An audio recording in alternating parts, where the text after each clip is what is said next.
السلام علیکم ناظرین، امید ہے آپ سب خیریت سے ہوں گے۔ اس ویڈیو میں حضرت آدم علیہ السلام کی تخلیق کے حوالے سے بیان کریں گے۔ تخلیق آدم کے مختلف مراحل۔ جب اللہ تعالیٰ نے حضرت آدم علیہ السلام کو پیدا کرنے کا ارادہ فرمایا تو زمین سے ایک مشت مٹی لی گئی، پھر اس مٹی کو مختلف پانیوں سے گوندا گیا یہاں تک کہ وہ گاڑھا بن گئی اور چپکنے لگی، پھر وہ گاڑھا سیاہ ہو گیا اور اس میں بو پیدا ہوئی، پھر اس سیاہ رنگ اور بو والی مٹی سے انسان کی صورت بنائی گئی۔ جب وہ سوکھ کر خشک ہو گئی تو جس وقت ہوا اس میں سے گزرتی تو وہ بجتی اور اس میں آواز پیدا ہوتی تھی۔ تخلیق آدم کے یہ مراحل قرآن کریم میں مختلف مقامات پر بیان کیے گئے ہیں۔ چنانچہ اللہ تبارک و تعالیٰ ایک مقام پر فرماتا ہے، بے شک عیسیٰ کی مثال اللہ کے نزدیک آدم کی طرح ہے، جسے اللہ نے مٹی سے بنایا، پھر اسے فرمایا ہو جا تو وہ فوراً ہو گیا۔ اور ایک مقام پر ارشاد فرمایا، اور بے شک ہم نے انسان کو چکنی مٹی سے بنایا۔ اور ایک مقام پر ارشاد فرماتا ہے، جس نے جو چیز بنائی خوب بنائی اور انسان کی پیدائش کی ابتدا مٹی سے کی۔ اور فرماتا ہے، بے شک ہم نے انہیں چپکنے والی مٹی سے بنایا۔ اور فرماتا ہے، اور بے شک ہم نے انسان کو خشک بجتی ہوئی مٹی سے بنایا جو ایسے سیاہ گاڑے کی تھی جس سے بو آتی تھی۔ ایک اور مقام پر ارشاد فرماتا ہے، اس نے انسان کو ٹھکری جیسی بجنے والی سوکھی مٹی سے پیدا کیا۔ مذکورہ بالا آیات کے علاوہ سورہ انعام آیت نمبر 2 اور سورہ اعراف آیت نمبر 11 اور سورہ حج آیت نمبر 5 اور سورہ مریم آیت نمبر 20، سورہ سجدہ آیت نمبر 7، سورہ فاطر آیت نمبر 11، سورہ صافات آیت نمبر 11 اور سورہ مومنون آیت نمبر 67 میں بھی حضرت آدم علیہ السلام کی تخلیق کا مختصر تذکرہ کیا گیا ہے۔ نیز احادیث اور روایات اور اقوال علماء میں بھی حضرت آدم علیہ السلام کی تخلیق اور اس کے بعد کے احوال کا ذکر موجود ہے۔ تخلیق آدم کا آغاز۔ حضرت عبداللہ بن مسعود رضی اللہ عنہ سے روایت ہے کہ فرشتوں سے مشورہ فرمانے کے بعد اللہ تعالیٰ نے حضرت جبرائیل علیہ السلام کو زمین کی طرف بھیجا تاکہ وہ اس سے مٹی لے کر آئے، تو زمین نے کہا، میں اس سے اللہ کی پناہ چاہتی ہوں کہ مجھ سے کچھ کم کیا جائے یا میری کوئی چیز خراب کی جائے۔ حضرت جبرائیل علیہ السلام مٹی لیے بغیر واپس لوٹ آئے اور عرض، اے میرے رب عز و جل، زمین نے تیری پناہ طلب کی تو میں نے اسے پناہ دے دی۔ پھر اللہ تعالیٰ نے حضرت میکائیل علیہ السلام کو بھیجا تو ان سے بھی زمین نے وہی کہا اور انہوں نے بھی اسے پناہ دے دی اور لوٹ کر بارگاہ الہی میں وہی عرض کی جو حضرت جبرائیل علیہ السلام نے کی تھی۔ پھر اللہ تعالیٰ نے حضرت اسرائیل علیہ السلام کو بھیجا، زمین نے ان سے پناہ طلب کی تو انہوں نے فرمایا، میں اس بات سے اللہ تعالیٰ کی پناہ طلب کرتا ہوں کہ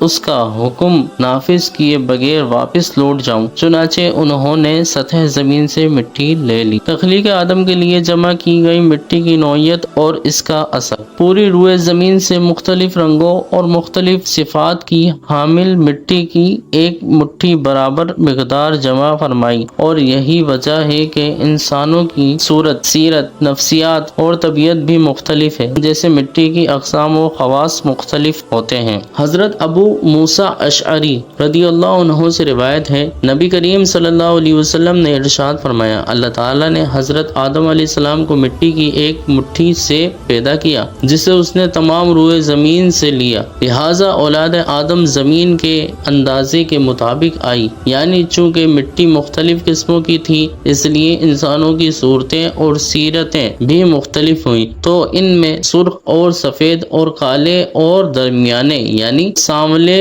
یا سفیدی سرخی سے مخلوط اور نرم و سخت اور خبیث و پاک ہیں۔ حضرت آدم علیہ السلام کی مرحلہ وار تخلیق کی حکمت۔ یقیناً اللہ تعالیٰ اس بات پر قادر تھا کہ وہ حضرت آدم علیہ السلام کی مرحلہ وار تخلیق کرنے کے بجائے ایک ہی وقت میں یک بارگی آپ علیہ السلام کی تخلیق کر دیتا، لیکن اس نے اپنی حکمت کاملہ کے تحت ایسا نہیں فرمایا، بلکہ عالم کبیر یعنی کائنات کی پیدائش کی طرح عالم صغیر یعنی انسان کو بھی مرحلہ وار پیدا فرمایا۔ اس میں ہمارے لیے یہ تعلیم ہے کہ ہم بھی اپنے کام اطمینان سے اور مرحلہ وار کیا کریں۔ حضرت آدم علیہ السلام کی صورت بنانے کا مقام۔ حضرت آدم علیہ السلام کی مٹی کو مکہ اور طائف کے درمیان مقام نعمان میں رکھا گیا اور مختلف مراحل سے گزرنے کے بعد جب اس مٹی میں انسانی صورت قبول کرنے کی صلاحیت پیدا ہو گئی تو اسے جنت میں لے جایا گیا جہاں حضرت آدم علیہ السلام کی صورت بنائی گئی۔ بعض روایت میں یہ بھی ہے کہ حضرت آدم علیہ السلام کی مبارک صورت زمین پر بنائی گئی، پھر اسے جنت میں لے جایا گیا جہاں ان میں روح ڈالی گئی۔ حضرت آدم علیہ السلام کی صورت اور قد مبارک۔ اللہ تعالیٰ نے حضرت آدم علیہ السلام کی تخلیق خاص اپنے دست قدرت سے فرمائی، جیسا کہ ابلیس کے سجدہ نہ کرنے پر اللہ تعالیٰ نے اس سے فرمایا، اے ابلیس، تجھے کس چیز نے روکا کہ تو اسے سجدہ کرے جسے میں نے اپنے ہاتھوں سے بنایا؟ اور اللہ تعالیٰ نے ہی آپ علیہ السلام کی تخلیق کو پائے تکمیل تک پہنچا کر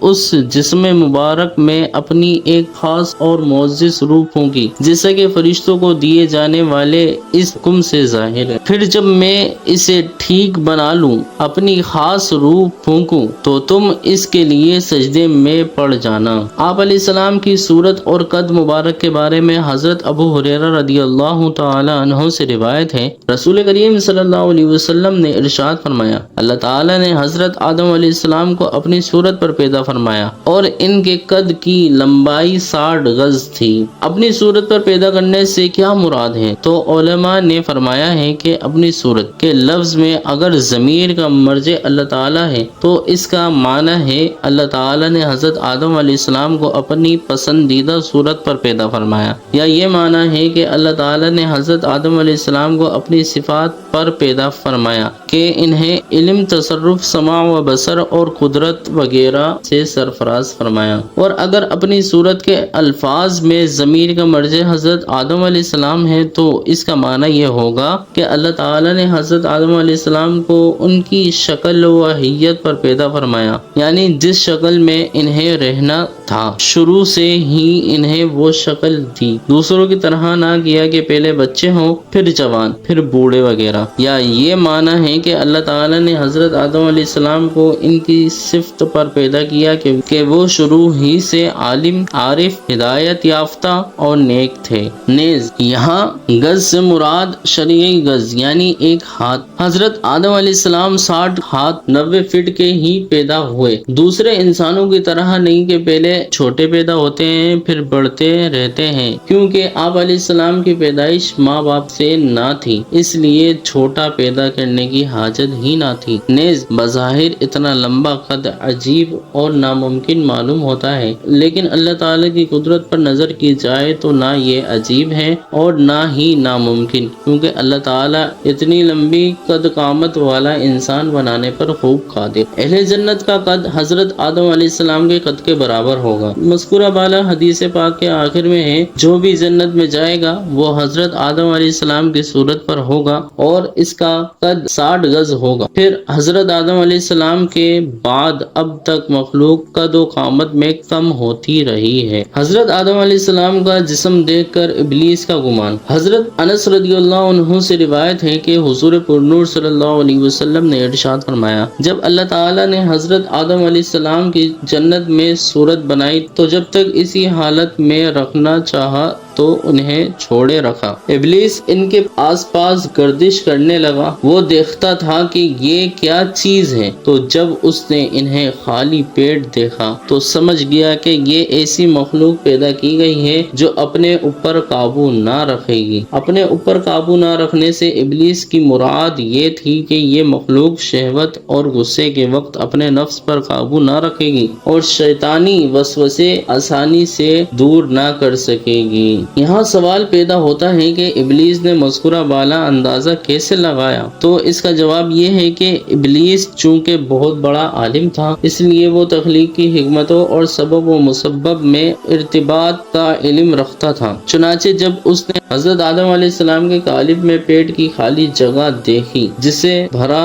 جا سکتا ہے، یوں ہی جب یہ دیکھا کہ انسان کی رگوں میں خون کے ساتھ دوڑنا اس کے پیٹ اور شرمگاہ کی شہوت کو بہارنا اور وسوسے ڈالنا ممکن ہے، تو ان اسباب کی بنیاد پر اس نے اندازہ لگایا کہ یہ مخلوق اپنے اوپر قابو نہ رکھ سکے گی۔ بھوک کے وقت اسے غذا سے صبر نہ ہوگا، غصے اور شہوت کے وقت نفس کو دبانے پر قدرت نہ ہوگی، اور خود سے وسوسے دور کرنا بھی اس کے لیے بے حد دشوار ہوگا۔ حضرت آدم علیہ السلام کے جسم میں روح جمعے کے دن پھونکی گئی۔ مسلم شریف کی ایک روایت میں ہے، اللہ تعالیٰ نے حضرت آدم علیہ السلام کو مخلوق کے آخر میں جمعے کے دن عصر کے بعد دن کی آخری ساعت میں عصر سے لے کر رات تک کے درمیان پیدا فرمایا۔ یہاں حضرت آدم علیہ السلام کی پیدائش سے مراد یا تو ان کے جسم شریف کی تکمیل ہے یا جسم شریف میں روح پھونکنا مراد ہے، کیونکہ حضرت آدم علیہ السلام کے جسم کی ساخت تو بہت عرصہ تک ہوتی رہی، ہر قسم کی مٹی پانی کا جمع فرمانا، پھر اس کا خمیر کرنا، پھر اعضائے ظاہری و باطنی کا بنانا، پھر بہت روز تک سکھانا، اس میں بہت دن لگے، یہ ایک دن اور ایک ساعت میں نہیں ہوا۔ یوم جمعہ کی حضرت آدم علیہ السلام سے نسبت۔ حضرت ابو ہریرہ رضی اللہ عنہ سے روایت ہے کہ حضور پرنور صلی اللہ علیہ وسلم نے ارشاد فرمایا، بہترین دن جس میں سورج نکلے وہ جمعے کا دن۔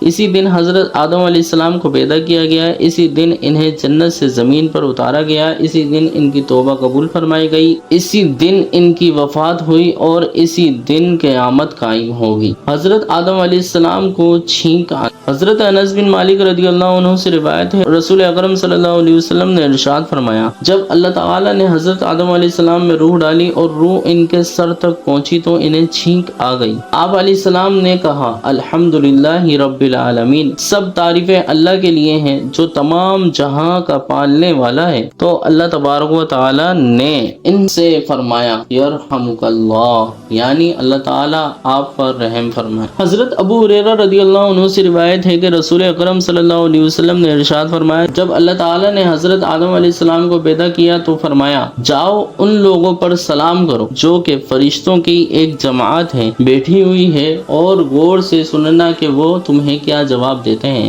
پھر وہی تمہارا اور تمہاری اولاد کا سلام ہوگا۔ چنانچہ آپ علیہ السلام گئے اور کہا، السلام علیکم، ان سب نے کہا، السلام علیکہ ورحمۃ اللہ، تو انہوں نے ان کے لیے ورحمۃ اللہ بڑھا دیا۔ اگلے باب میں فرشتوں کے سامنے فضیلت آدم کا اظہار ہوگا، جو کہ ہم اگلے ایپیسوڈ میں بیان کریں گے۔ اگر آپ کو ہماری یہ ویڈیو اچھی لگی ہو تو ہمارے چینل کو لائک اور سبسکرائب لازمی کریں۔